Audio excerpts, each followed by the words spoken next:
Hey, good morning, good evening, good afternoon, wherever you may be joining in from. This is Chris Torrence with another episode of semi-related podcast here on behalf of Optum. So today we have a special guest, as they all are, and I think this gentleman has joined us for a previous, more of a panel type discussion, but it was so intriguing. I felt like, hey, we should get him back on just for a one-on-one chat and get to know him a little better, and of course his company. So yeah, without further ado, this morning we got Spencer Ware over at Repowr joining us. So Spencer, how you doing this morning, man? Man, I'm doing great. Thank you, Chris. Glad to be here. Yeah, you sitting in Chattanooga today? I am. Freight Yeah, Alley. Freight Alley. Well, we off camera we were talking about all the events coming up, and I mentioned the conference schedule. So I will be spending a lot of time in the volunteer state as I've been lately, and I hope to see you for the big Freight Waves F3 event in Chattanooga, which is a stone's throw away from where I'm guessing you're sitting. So looking Yeah, forward to that, man. Well, we're a cool. Well, block away. Yeah. one is it one block? Well, I tell you what, Yeah. man. I know last time I was there were a few of the folks based in Chattanooga that kind of grabbed some crowds from the street that clearly had the lanyards and badges and said, "Hey, if you want to come Yeah. check out our office while you're here, that could be cool." So, I mean, again, you never know, but I would love to, if it works out right, maybe swing by and check out the digs over there. Yeah, absolutely. You got a place to work if you need it. Okay. The conference alone is a lot of work, so Yeah. but I'd love to see the office, man. I love going into everybody's office and kind of seeing, you get a little more flavor of the culture and kind of, meet some of the crew if they're around. So yeah, I'll definitely try to, if you're a block away, it's hard to say I couldn't make that happen. So, well, Spencer, again, I wanted to get to know you a little better. And I think I always start out going, see you're an Ole Miss grad. So as I mentioned off camera again, it's college football season, and I'm guessing that's near and dear to you. And yeah, I want to kind of to better understand after Ole Miss. And by the way, I have only heard how great those tailgates are at Ole Miss. So I've been to some SEC games, and they're all, I mean, whole different ball game. Might as well be NFL caliber, right? But I've Yeah. always heard, even within the SEC, ain't no tailgate like an Ole Miss tailgate. So Yeah. I am hoping to get there one day. Well, Spencer, tell Yeah. us, like, when you finished Ole Miss, and maybe it was at a tailgate you had this epiphany that at some point maybe I'll get into this whole trucking thing. And you are in Freight Alley, so there's never a day goes by I'm sure you don't see semis rolling through. But when you're in school or maybe after school, and tell us maybe a little bit after, immediate upon graduation, and then eventually, obviously, this repower idea came into your head. But give us a little bit of background. Maybe as a even younger, before college, you kind of were you exposed to trucking, or just I just want to understand and let the audience kind of get to know you a little.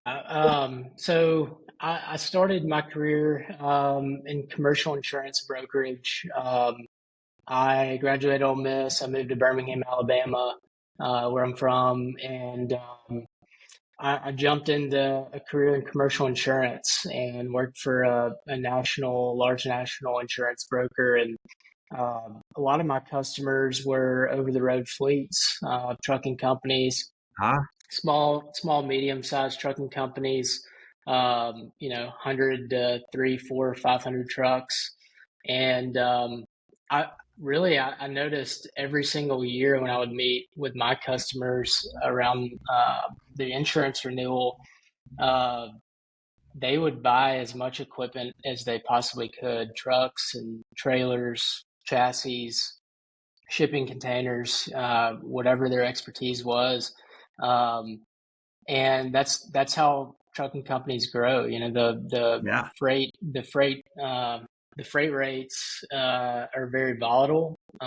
This was back in 2019, 2018, somewhere in there. And, freight rates are good. Companies uh, try to secure as much capacity as they can, trailers and trucks. And when they get that capacity from the manufacturer, it's, you know, the freight rates have declined and it's an opposite environment. And so we had Yeah. a lot of equipment just sitting around.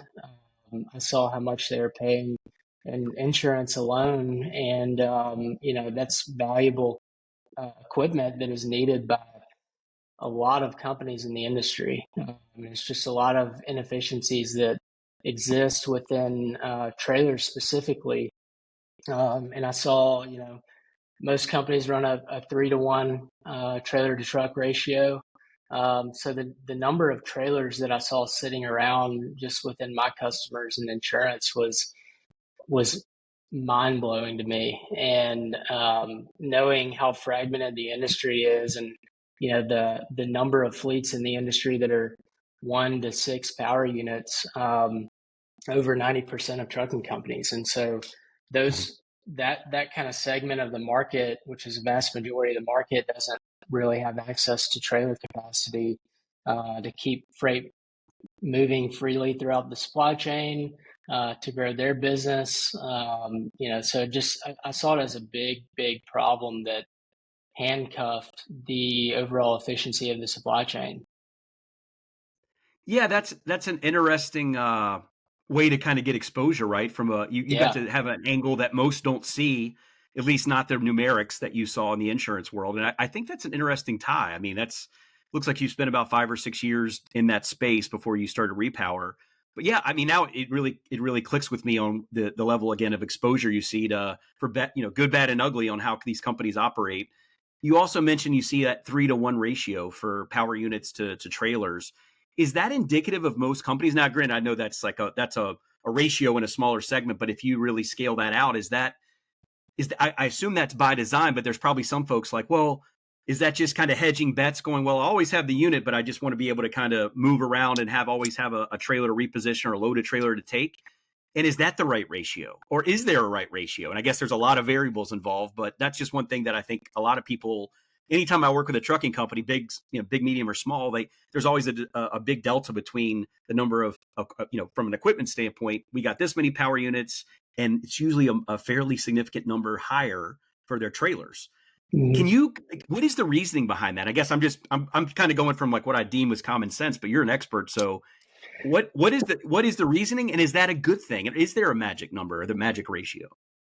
Yeah, I think it depends entirely on the size of the operation, the size of the fleet. I think you look across the top 250 trucking companies in the country, and it makes sense for them to run a 2-to-1, 3-to-1, 4-to-1 ratio. They've got um, you know 10,000, sometimes up to 100,000 trailers in their fleet.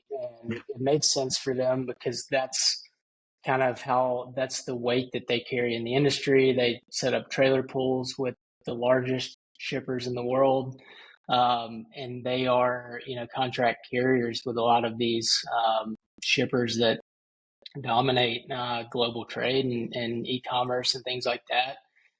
So it makes sense for those companies. And for a smaller kind of regional fleet, maybe 100, 300 trucks, maybe 400 or 500 trucks, I think running a smaller ratio, maybe 2-to-1, it makes a lot of sense. And, kind of once they bridge that gap or kind of get over that hump of regional operations and things like that is where we kind of see people increase that trailer to truck ratio more to 3-to-1, 4-to-1.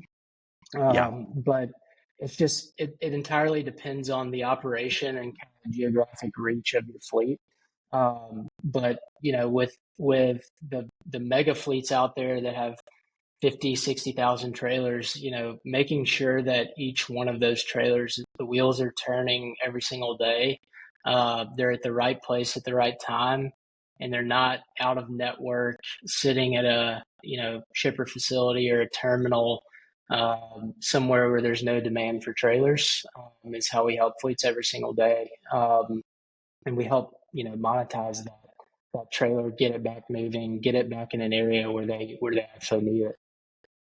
and I'm always amazed, and especially as you get into the larger ones, how you keep track of all those assets just that Yeah. potentially could just be sitting there. And I'm just like, especially if you have thousands upon thousands, and I think the visibility technology and some of the hardware we're putting into the trailer units now allows a little bit more real time visibility into where they are and maybe the utilization that goes with it or underutilized. But I'm always just fascinated of just what an endeavor that is, trying to make sure that you're paying for these assets. There's upkeep involved. You absolutely want to squeeze every dime and dollar out of them. But it just amazed me how many often are sitting. And again, there may be a number of reasons for that. But if you own those assets, they're on your books, right? So we know that trucking is often viewed as a pretty razor thin margin business. So to carry any additional equipment that is really not being productive and generating revenue, right? It does beg the question, like, do you need to consider a rebalance or in your network? And I think that, and maybe correct me if I'm wrong, but I'm guessing as you're in the insurance world and you're having quantitative data to back some of this up, is that, did you sit there one day and go like, there's got to be a better way, right? That's how great ideas start.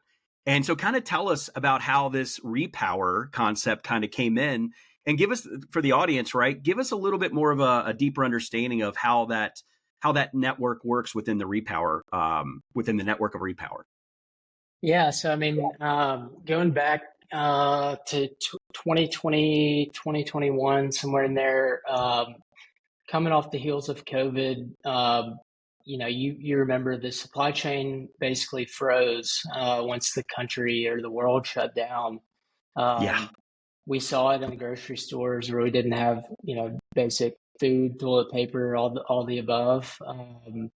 And that really put trucking and supply chain specifically under the microscope. And my mom and grandmother and my wife were now realizing the everyday impact of trucking companies and truck drivers. And trailers are absolutely critical when it comes to supply chain efficiency.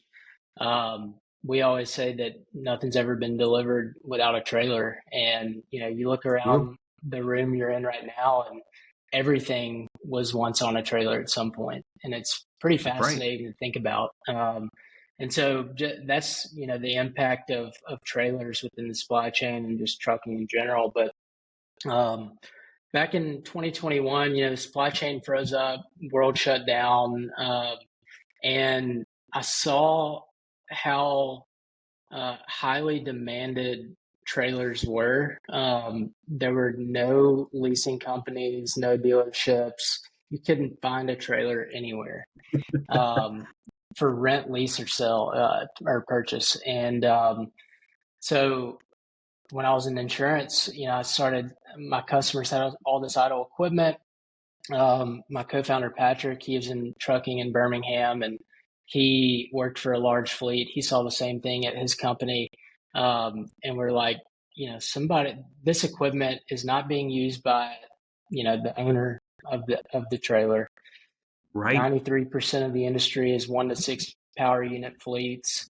They don't have trailers for the most part, and we've got to be able to get this idle, underutilized trailer capacity, make it available and accessible to the rest of the industry, Yeah. and it's a win-win for everyone. And so in that time, we kind of hit the market at the perfect time. It was, making the match of finding idle trailers in the Pacific Northwest where they weren't being used.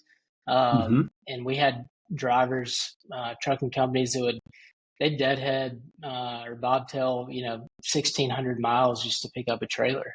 That's the spot rates back in 2021, 2020 were it was the time for an owner operator and these smaller guys to make a lot of money, and they needed trailers. And so it was a win-win for the trailer owner that was able to monetize that trailer while it wasn't being used, and the owner operator or smaller trucking company that needed it to move spot freight. And so that's kind of how we came to be, and onboarded a few of the top 5 trucking companies in the country and helping them monetize their idle trailers.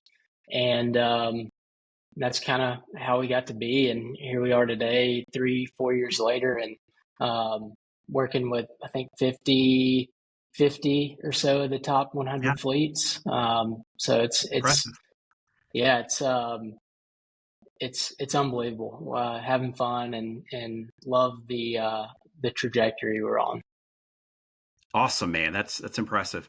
How did you get the big boys out there, the big fleets, did you have to pitch them hard, or was it an easier sell to go, hey, I know you guys are the big boys, but you still when you look at overall, like an aggregate, there's still, a relatively small portion of the broader trucking market in the US at least.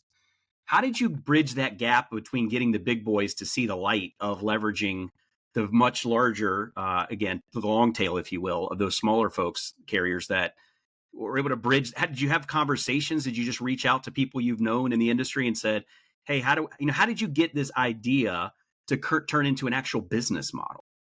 And Yeah, I what mean, was required from that? What players did you reach out to? And I don't need names necessarily, but just how did you go about taking that idea and make it come to fruition? And again, knowing the dynamics of the market and that imbalance of long tail carriers to the big boys. yeah, I mean, we after kind of having this epiphany, Patrick and I dug into. I mean, we became uh, just infatuated with the industry, trucking. We'd stay up till 2 a.m. on weeknights just reading about trends in the industry, and just we started building a list of target kind of strategic fleets that we were researching, and noticed that a lot of the trends among the top 100 fleets or so, uh, there's a lot of investments happening in power only brokerages Mm-hmm. within these asset based fleets. You see asset based brokerages trying to build power only networks, and a lot of venture capital money going there into that space, a lot of investment and technology in that space. Um, and we saw how critical collaboration was, and just interoperability and integrations with existing platforms, and how the successful platforms in the industry and some of the trends that we were seeing were they're interoperable with TMSs, telematics providers, load boards, and really started studying tech stacks that our strategic fleets use every single day. And basically the trend in power only is a big one for us. That truck drivers just they want to work for themselves. They don't really want to work Ultimately, for yeah. a big fleet. And um, I think that we um, if they can have access to trailer capacity, they can work for themselves, and we're actually bringing driver capacity back to the fleet as well, the big fleet that owns the Right. trailer, by that fleet letting the smaller owner ops and the smaller trucking companies um, have access to their trailers. And so that's really the trend that we saw is the growth in power only, a lot of technology investments, interoperability and collaboration within the industry. And we saw the trailer as a really kind of forgotten piece to that whole equation, and saw how important trailer utilization was, and how access to trailers on demand could really be something that takes off in the industry, that is very needed. Yeah, and I often look at it like just the sheer amount of computational technology power that would be required to match that. So what you guys, and again, no names necessarily need to be mentioned, but what you mentioned a kind of more conceptual there. What are if anybody was looking to get into this, what would they go into call a Spencer or a Patrick and say I'm interested, and they would be able to kind of get more information? Or is there, we mentioned earlier off camera, like how do we as an industry start to really get more tangible in terms of how to execute this type of model? So if I'm an owner operator and I'm like, hey, for better or worse, I got my own trailer, or maybe I don't. Maybe that's part of the pitch is do you really need to have that trailer, or could you just effectively rent it or lease it on demand, as you said, and then not have to carry it on the books and the cost association that goes with that? So was that one of the more compelling things for and you mentioned the kind of the arbitrage of if you're like the win-win, if you're a massive fleet, well, can you really, without any question, say that those assets are all getting utilized? And is it so many they just kind of look at as a blip on the radar? And you probably see it again from your insurance days, like, well, there's a huge cost to that underutilization. So kind of a mix of questions there I was going to try to throw, but I'm just trying to get to one, like, how do we execute this as an industry if we see this potential and we go all the way down to the owner operator? What's the most intriguing statistic you can give them, or what's the upside for them that they may not have thought of prior to even exploring this type of I opportunity? mean, for the owner operator side, smaller fleet side, time is money, and one of the inefficiencies that we saw in the industry was if you're an owner operator or call it any trucking company, it takes forever if you need to rent, lease, acquire a few trailers for a project, or even one trailer for loads, for the next week. And we just saw how little technology there was in the space, how important time is in the equation of getting a trailer. And so we thought that we could apply technology to streamline that process of I need a trailer, I've got an opportunity, I don't have 2 weeks to wait on getting a trailer or even more than longer than that. I need it today because this opportunity is right in front of me. And so that's what we wanted to do was bring real time on demand trailer capacity to the industry.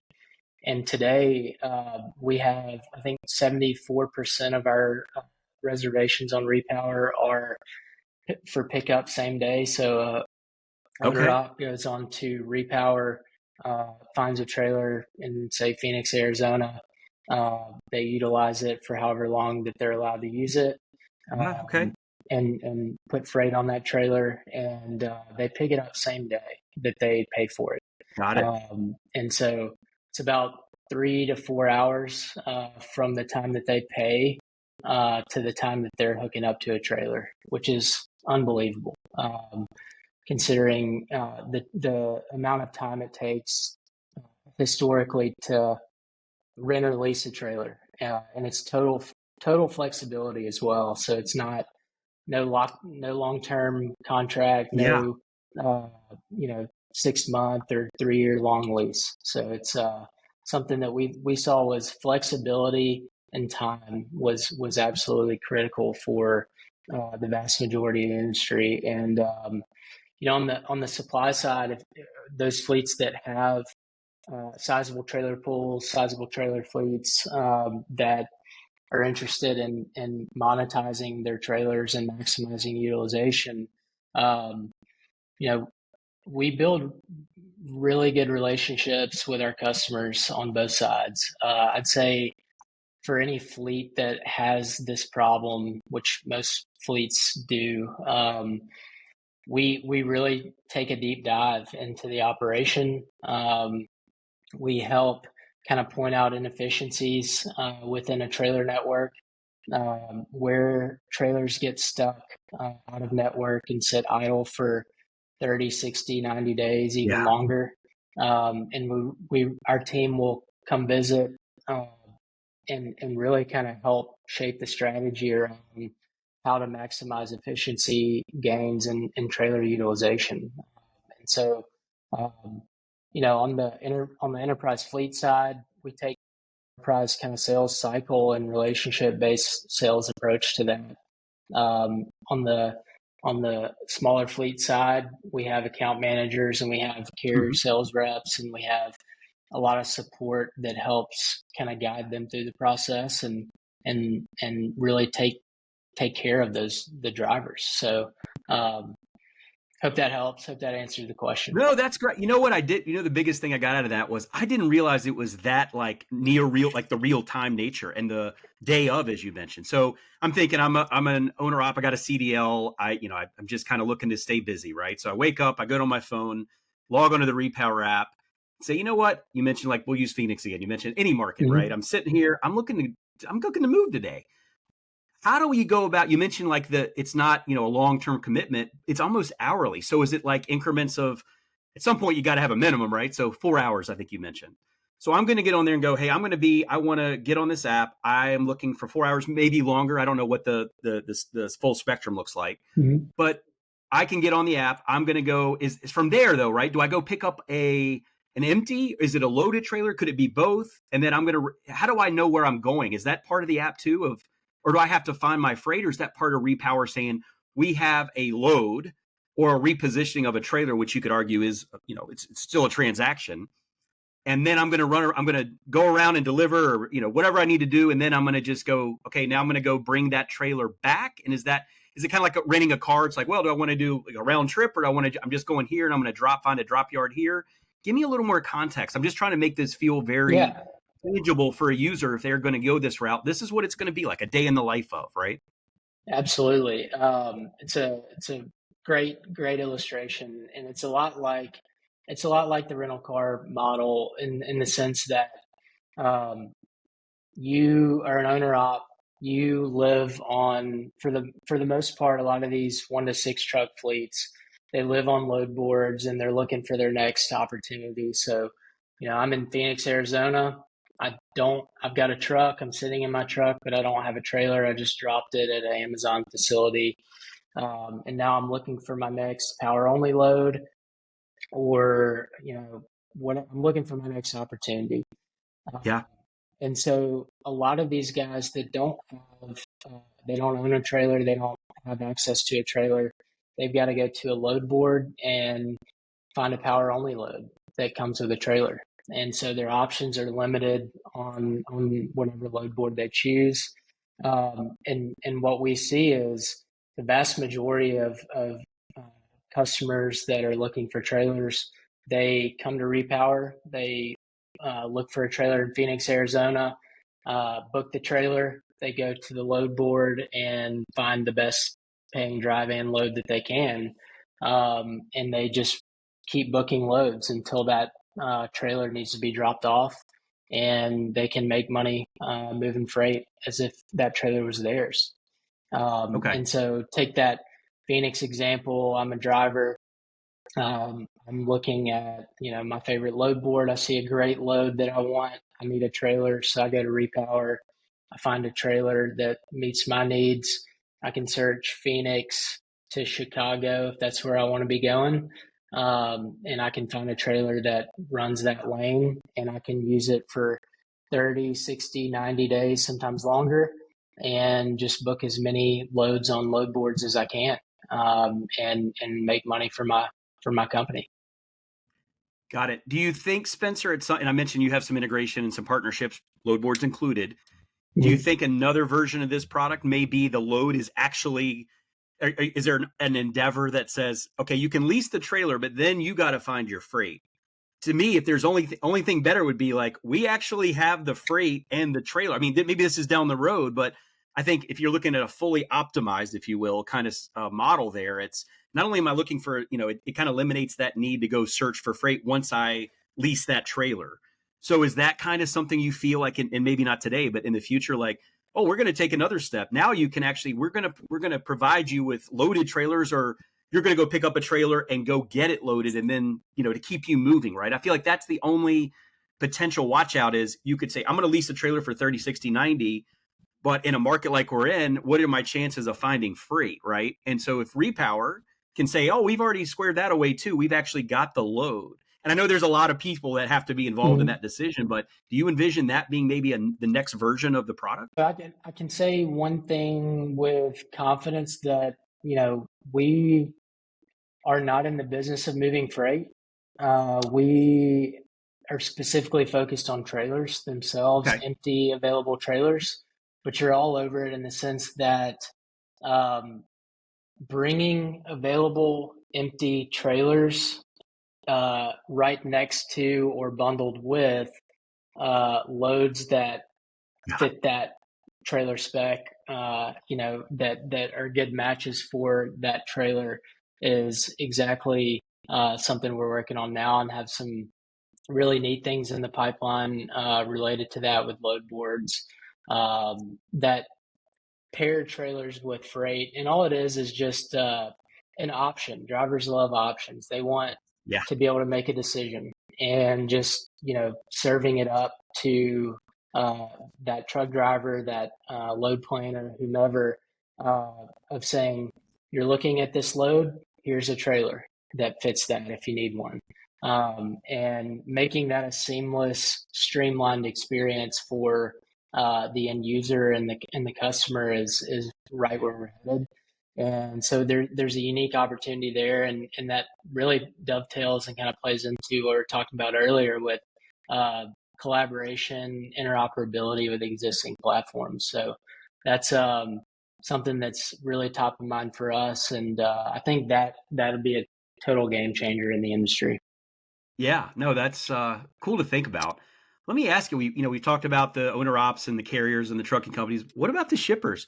When you engage with shippers, is there a little hesitation, or are they on board? Or is it a little mixed bag of shippers saying, "Hey, I'm used to having this entire unit, coming in here, but now we're trying to say, hey, I'm going to load trailers, right? And I'm just going to assume that we're always going to have a unit for a semi to come pick it up." What's their feedback been thus far with this model? Because I feel like if you don't have the shipper buy-in, sometime that can ruin everything, right? So, what is the experience been thus far? Yeah, I mean, shippers are very receptive to, a universal trailer network. I mean, they're very familiar with uh, universal trailer pools, obviously, that they set up with a lot of their contract carriers and a lot of their trucking company partners. And shippers very receptive.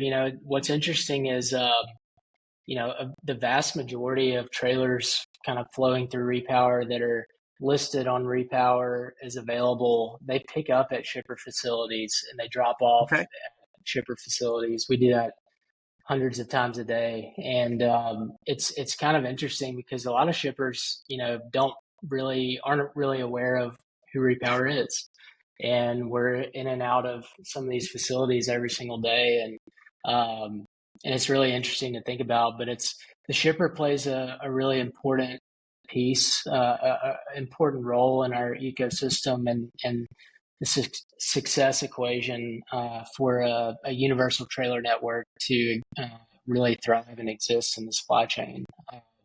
But we really we've got a few things rolling with shippers.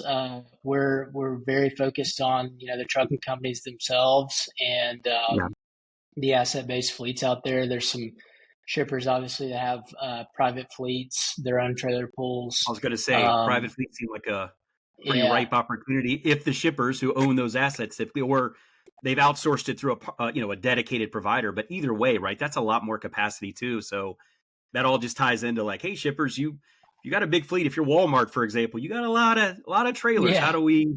And I even go back to that. I see Amazon and Walmart. Just pick on them for a minute, but I can't tell you how many times I've been going down the road here in the Midwest, and I'll see a Walmart trailer hauled by a for hire carrier, and it's interesting because there was a day I think Spencer you'd say, hey, that's a no no. Like we would yeah. never play with those guys. They're competitors, and now we're seeing like, hey, let's just look at it as we can all win here, but there's a little give and take, right? So I think that's an interesting dynamic that I've only seen in the last few some years of where I'm seeing that type of scenario unfold. But then that begs the question: when you talk about service level agreements, you're an insurance guy, right? There's liability. We talk about the fraud and that's going on, and if you didn't check FMCA, which I assume is still the holy grail of knowing what is real. How do Mhm. you tap dance around that when people that you're interacting with are like, Spencer, this sounds great again, but what happens if that trailer's damaged, or who's responsible, if all that starts to come into play? And that's where I see some of this stuff. Again, theoretically it makes a ton of sense, but when it gets down to what could happen, the what ifs, how do you navigate that conversation? Yeah, it's the first question that most prospect customers ask, and especially early on, it was when it was an idea or a concept. Repower was an idea or a concept. It was the first question, and immediately shot down. My name's on the side of that trailer. There's no way I'm letting Joe Bob Liability, pull man, it. that's it. Yeah, Yeah. and which I totally understand. I came from the insurance side, and that's You saw it more than uh, most. Yeah. the world I lived in. Yeah, and so they're valid in that initial reaction. But the thing that we were successful in helping people realize is that if they, especially if there's a brokerage operation within the asset-based fleet, they're doing this already every single day. There are third-party carriers hooked up to name brand trailers every Right. single day and pulling a brokerage load or repositioning a trailer or whatever. But it happens all day, every day, and just making sure that um, trust and transparency of carrier identity, who has that trailer, is critically important. Their safety rating super important. What kind of violations do they have, if any? Are they who they say they are? Yeah. The world we And live in now, right? Yeah. yeah, and uh, and then is this person or company uh, contact? Are they impersonating somebody? That's a big one that we see that the industry is talking about a lot these days, and um, so those things were critically important for Repower to be successful, and we've done a pretty good job of heading that off and making sure that every company, every user, every person that joins Repower is carefully vetted. We've done a lot with FMCSA and Huawei Yeah. and have integrations with those companies to make sure that when person A signs up, we know exactly who they are. Are they the proper contact that is supposed to be representing this company or this DOT number? And really build out kind of a profile of who are these people that are joining the platform. And that's critically important when you think about a 50, $60,000 asset being used by somebody for 60, 90 days. And so we Yeah. really take a lot of pride in that and the trust and transparency element of the platform. Um, and you mentioned something. I think you mentioned that you saw big carriers kind of pulling Walmart trailers and For other kind of example. Yeah. competitor Yeah. trailers, Yeah. and that's something that has been probably one of the coolest things to see since we started. Is just the level of buy-in from two top five, top 10 fleets that are competitive with one another, booking each other's trailers for a week or 2 weeks for a project, and making a smart decision on do I want to pay thousands of dollars to get my own trailers moved from point A to point B to service this lane or project, or can I tap into this Yeah. company's fleet for a couple days and do what's right by my customer? And it's been the coolest thing to see. So I love that, and I just wanted to call that out. No, I think that's one of the takeaways is just that optic of like, wait a minute, did I just see that? Like, Yeah, how are they working together, right? And I think that's good that you can overcome that because at the end of the day, we're right just trying to make a few bucks, right? And I think if we're the more efficient we get, I think that's the overarching theme in our industry is wow, there's just so many things we could do differently and how yeah, that would ultimately create that win, win, win, win. It always, and of course, there's going to be scenarios where it may not always work. But I think, again, I'm hopeful that message that you're saying of like, yeah, think about do a comparative of what it would cost you normally to try to, keep those trailers running versus being able to tap into, like that's the operative phrase there, tap into a trailer pool network that enables you to be that, instantly more efficient in that. So, Spencer, I know you mentioned you guys have, I think I saw on your website, 4,000 locations in the US. How did you scale that, right? You mentioned the Pacific Northwest seemed like an underutilized space, and maybe that's where you started. But how did you take this idea? Did you kind of start in a smaller geographic location just to get get the proof points? And then you guys have incrementally expanded that footprint? Or how did that all scale out over time? that 300 some odd And it may be thousand much more now, right? I location. don't know. That's That's something that is like looking at if you look at all of the pickup locations of trailers available on Repower, and then where all can they go, like the different drop off locations and the combinations of those is kind of where that number came from. And um, we are nationwide, Mhm. lower 48. We work a little bit in Canada, a little bit in Mexico, and looking to expand in both of those areas of North America. Um, but really, when we started out, it, we got our first big fleet on board and started helping them monetize idle trailers. That just so happened to be in Pacific Northwest. And starting out, we kind of operated a little bit Pacific Northwest, down to Arizona, kind of California, along the I-5 area. Hmm. And that's kind of where we started. But then we're kind of forced um, naturally to, a big enterprise fleet. Their tentacles are all throughout the country, and so we weren't really able to uh, kind of take a market or regional approach to scaling throughout the country because it we had to kind of adapt to the footprint of our initial customers. And so from out of the gate, we were nationwide with two or three people on the team with a MVP tech product, and so it was a lot out of the gate, and now we have uh, a great team and a great product. So it's we're kind of forced to adapt to the footprint of our customer out of the gate. Well, again, going back to your website, I see you're trusted by it. I won't mention names, but go to the Repower website and you'll see at least a couple Yeah, names on there that I think everybody knows. So I think if you were so fortunate to say those are your early adopters, right, of that size and caliber, it's like, well, you do, yeah, whatever they ask for. I think that made the most sense.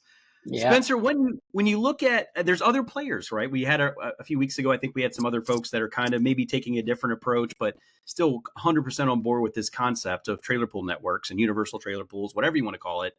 How do you, again, competition's great. It makes, it all, I feel like it anyway, it makes us all better. Um, how do you, when people are like, hey, Spencer, we've talked to, these other companies and we're still kind of confused, like, Spencer, what's the key differentiator that you try to tell them of, and again, not knocking any, again, there's options.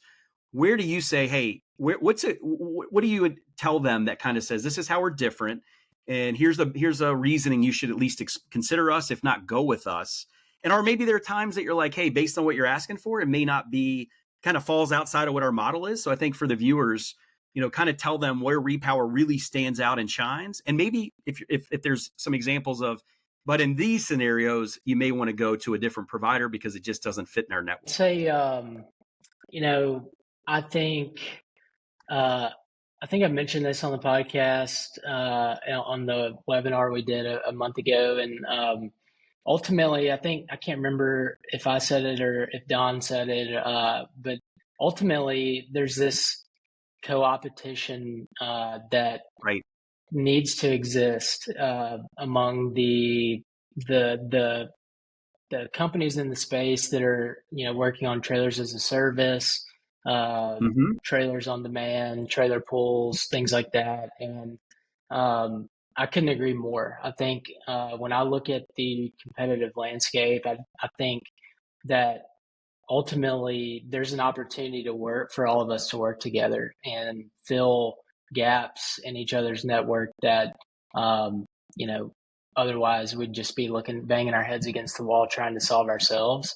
And the industry as a whole really thrives when there's a lot of collaboration, and Yeah. there's going to be competition undoubtedly. And so but when you really see the supply chain thriving, there's a lot of co-opetition and collaboration that has to play out. And so I'd just say that you know at Repower we want to offer flexible trailer solutions for the industry. So flexibility is number one. We want to uh, there's a service element to our business that we can't lose sight of as well. And um, it's a very relationship oriented business. And so I would just encourage listeners that, if you find yourself needing to monetize trailers that you have idle in your fleet, or if you need trailers, I'd love to talk. And if it's not something that fits what we do, I'd happily help you point you in the right direction. I'd love to figure it out, but I absolutely would. I want the supply chain to be successful. And Yeah. so I'd love to talk to anybody that is trying to scale up or scale down fleet trailer size, and would love to see if we can help you out. Yeah. I love that you, as I would say pioneers to some extent, right? At least in the modern technology age, are working together. You mentioned the co-opetition, and I think that you can apply that same mentality across a lot of other solutions in this space, Mm-hmm. but you don't always see that. Co-op, I mean, just by design, it's kind of this. interesting term because it's kind of counterintuitive for what you're really, and from a business sense, some people would argue is like, what do you mean? But I Yeah. think I praise those that are taking this endeavor to get into these, these trailer pool networks of taking, putting egos aside, saying, hey, if we're all winning together, there's enough cake to go around for us all to share. And again, think about the ripple effect it has on just improving the industry as a whole. So I wish, and I'm guilty of this sometimes too, right? In our world, you want to help your former comrades or your competitors, and each other, you're cordial with each other, but on some level, you're kind of like, there's a little fine line there. But I think that overtly, everyone I've talked to in this type of the trailer pool discussions has been extremely positive about the competitors and just kind of looking at it as the rising tide lifts all boats mentality, which is awesome because I just don't think you always see that. And I wonder how many great ideas never really came to fruition because the early pioneers in the space just were fighting tooth and nail for market share, and neither of them they weren't able to scale it out correctly, and a lot of them times they fizzled. So I, again, just kudos and commending you guys for taking just a very positive approach with each other. So Spencer, uh, what are some of the challenges? Like, again, I think we talked about it maybe a little bit a month ago on that podcast, but with market conditions right now, what are some things that you're really keeping an eye on right now that may be prohibitive for you guys continuing your mission right now? And again, I got to imagine that the market right now, right, when trailers in demand, you mentioned it earlier in the discussion, like we couldn't find a trailer. You couldn't buy a trailer. You're on back orders. You're on waiting lists. It seems it's flipped now. So that's a challenge, I would assume. But is there ever a bad time? Maybe you could argue, this is absolutely the best time to start thinking about these models because inevitably, when the market tightens up again, we don't know when, but it will happen if history has any, if there's proof in Mhm. history.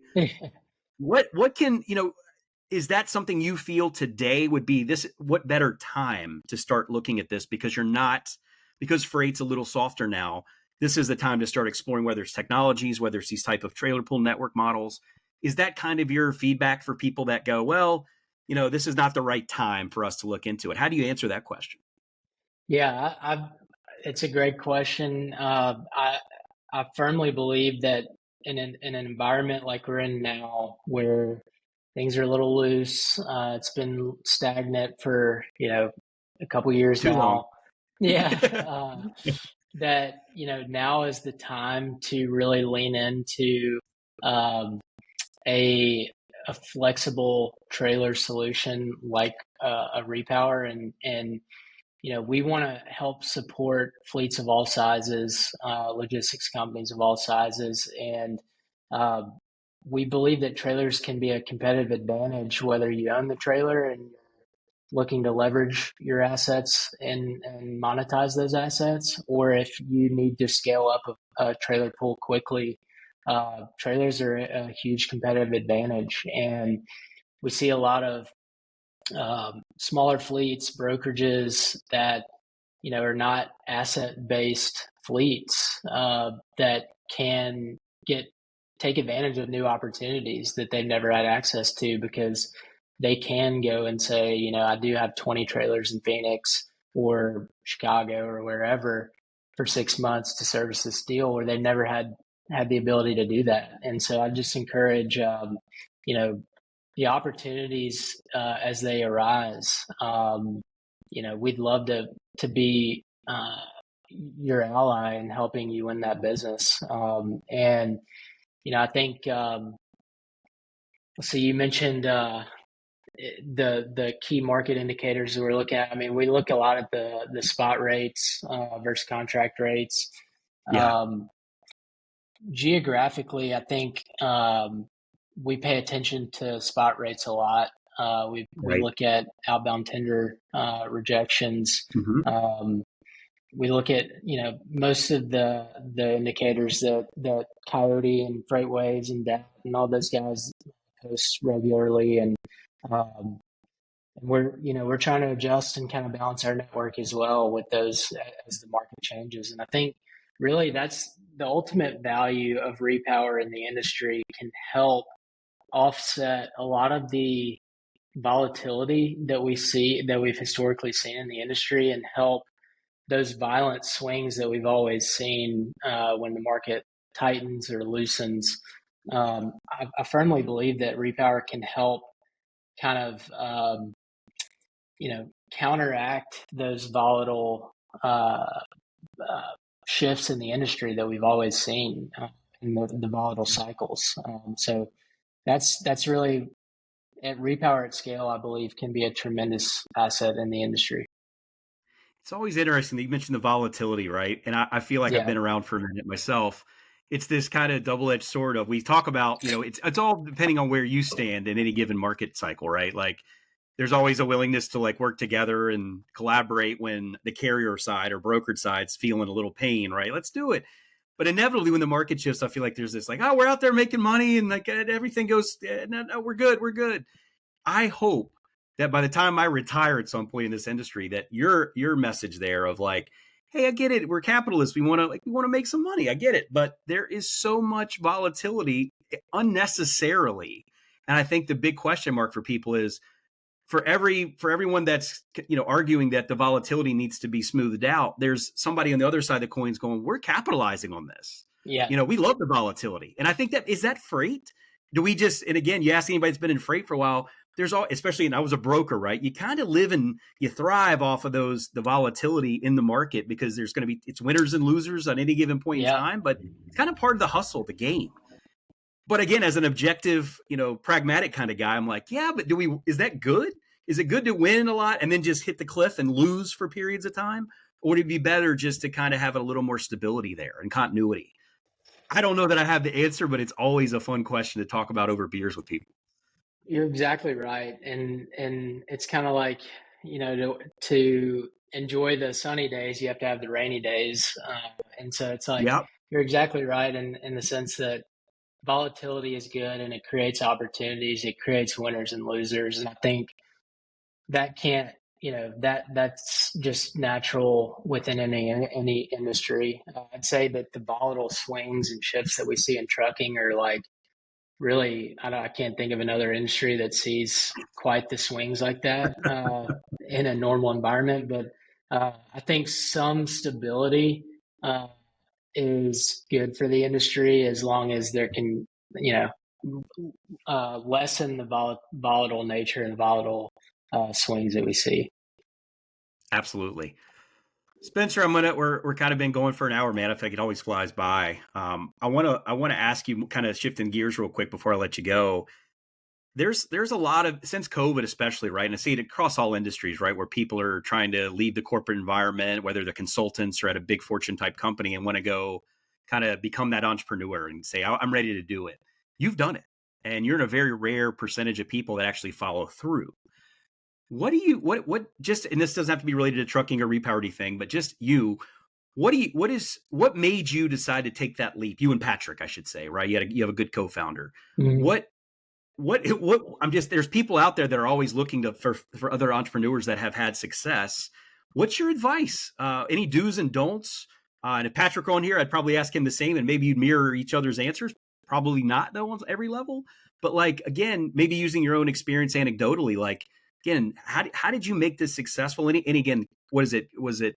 Is there anything in particular that you attribute to the ability for you to take that leap of faith and then the success that's followed? For folks that may be having that itch to go get into entrepreneurship, what's your any parting thoughts or advice for those folks? Yeah, this is something I'm very passionate about, and I love talking about it.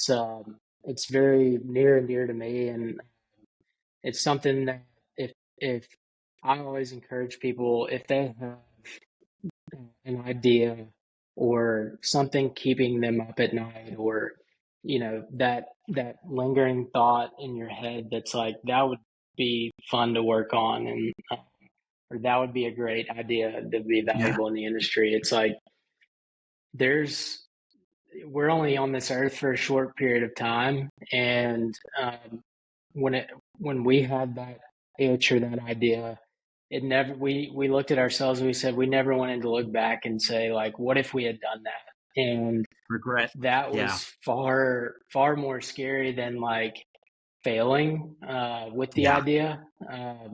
I could live with the failure, but I would always, if I always looked back and said, what if I had tried that, or what if we had gone for that? I would regret that for the rest of my life. And we got a long way to go and a lot of work left to do. And but I couldn't be more happy about the decision to go all in on Repower and take a leap of faith and a risk. Yeah. I get to do it with my best friend of 20 years, a Yeah. great team, and we work with great customers. But I'd just say that, you know, betting on yourself and, there was a quote, I think it was, I can't remember who it is, but it said, create the life that you can't wait to get up to every single day. And Nice. when I Yeah. thought about that, I'm like, man, that I love working with a team. I love trying to figure out problems. I love, collaborating and in that team environment and like having a bigger mission and vision than um, that corporate environment that I kind of grew Yeah. up in after college. And that's really what did it for me, is just trying to, I thought building a team would be the most fun thing, and all working towards the same thing. So um, I'd love to talk with anybody about that if they want to reach Yeah. out. Well, I'll ask you this too, as a little like, what would you have done different, man? You and Patrick, and again, I can only ask you today, but knowing what you know now, right? If we have to go back to a few years ago, the Spencer Ware that's about to have this, this moment, as you're going through that process and just the experience, the learnings, everything. Anything you would have done differently? Um, I mean, make plenty of mistakes. Let's see. You're I human. We all are, right? Yeah. Yeah. Honestly, wish we had started a little bit earlier. I Okay. mean, like Yeah. maybe a year earlier. Pat and I, we started talking about the repower concept in like 2018, 2019, Okay. and didn't officially launch the company until early 2021. So I wish we had started earlier, but it was still a great time to enter the market and Yeah. introduce repower to the industry. I'd say I wish we had gotten started a little earlier and had the guts to take that risk earlier. But I wish I would have really, personally, I wish I would have been more. I wasn't the best student in school. I didn't really take it seriously, and I wish I had learned and taken school seriously. I wish I'd have had You're not more of alone. this.